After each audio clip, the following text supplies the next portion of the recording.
Let's talk about the Chevy Malibu's anti-theft deterrent system. Because, let's be honest, nothing wrecks your day like finding out your car's been swiped. Car theft in America?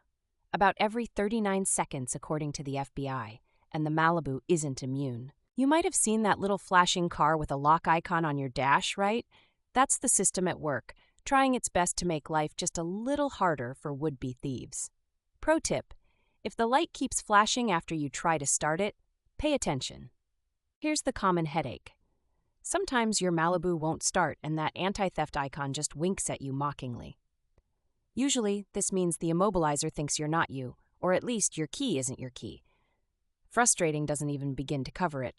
First step, try using your spare key. Sometimes the chip in your main key just gives up. If things work fine with the backup, your original key just retired without notice. That's about a $70 to $120 fix at most locksmiths, but it sure beats a towed car. If both keys fail and you're still locked out by the system, it's time for the classic 10-minute relearn trick. Stick the key in the ignition, turn it to on, but don't start, and wait until the light stops blinking. Usually about 10 minutes. No need to touch it. After 10 minutes, switch it off, then try to start the car. This little ritual resets the system's trust issues about keys. Pro tip: patience is your best friend here. No shortcuts, or you'll be stuck repeating the whole process again. Some Malibus, especially models from 1997 to 2016, can randomly trigger this lockout over things as small as a dying battery or a bad connection.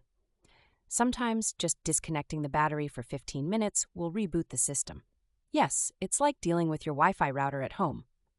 Pain point: to people rushing to work, your car deciding to mistrust you is absolutely infuriating.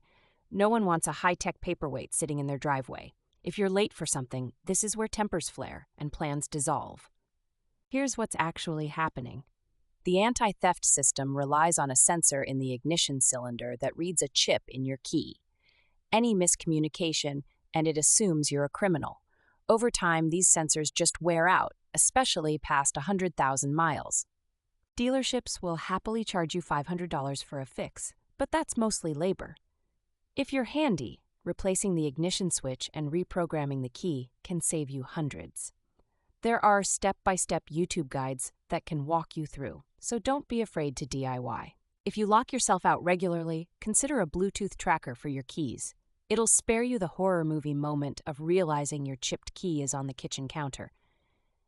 And yes, updating your car's software sometimes helps, so don't ignore those recall letters.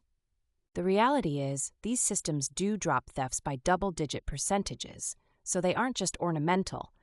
But when they glitch, it feels like your car's protecting itself from its actual owner.